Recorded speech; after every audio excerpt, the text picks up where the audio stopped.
కాశీఖండం వింధ్యాద్రి గర్వకథ.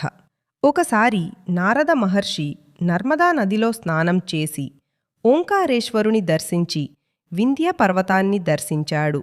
ఫలపుష్ప వృక్షాలతో నిండిన ఆ పర్వతం నారదుడిని చూసి సంతోషించింది.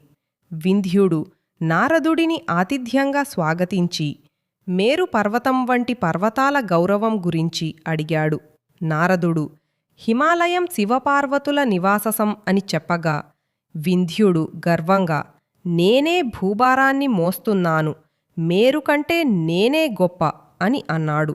నారదుడు వింధ్యుడి అహంకారాన్ని తెలుసుకొని ప్రశాంతంగా నీ మాటల్లో సత్యం ఉంది అని చెప్పి వెళ్ళిపోయాడు. కాని ఆ మాటలు వింధ్యుడిలో అసూయను రగిలించాయి. మేరు నాపై ఎలా గొప్ప అని ఆలోచిస్తూ తనానూ పెరిగి తన ఔన్నత్యాన్ని చూపాలని నిర్ణయించాడు. వెంటనే ఆకాశం వైపు ఎగసి పెరుగసాగాడు.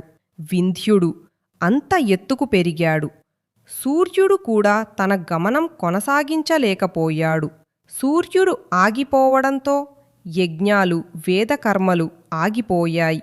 సృష్టి స్తంభించిపోయింది.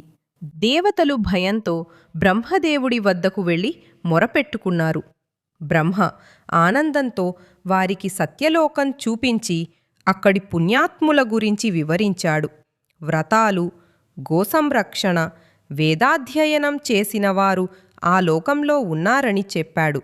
ఆపై గోవుల మహిమను వివరించాడు. గోమయము యమున, గోమూత్రం నర్మదా, పాలు గంగాజలమని వివరించాడు. గోదానం పితృదేవతలను సంతోషపరుస్తుందని తెలిపాడు. తరువాత దేవతలు ఎందుకు వచ్చారో అడిగినప్పుడు వింధ్యుడు సూర్యుని గమనమాపిన విషయం చెప్పారు. అప్పుడు బ్రహ్మవారితో కాశీ మహాముక్త క్షేత్రం, అక్కడ అగస్త్య మహర్షి విశ్వేశ్వరుడిని నిత్యము దర్శిస్తుంటాడు, ఆయన దగ్గరకు వెళ్ళండి, ఆయనే ఉపాయం చెబుతాడు అని చెప్పి అదృశ్యమయ్యాడు. దేవతలు సంతోషంతో కాశీపట్నానికి బయల్దేరారు.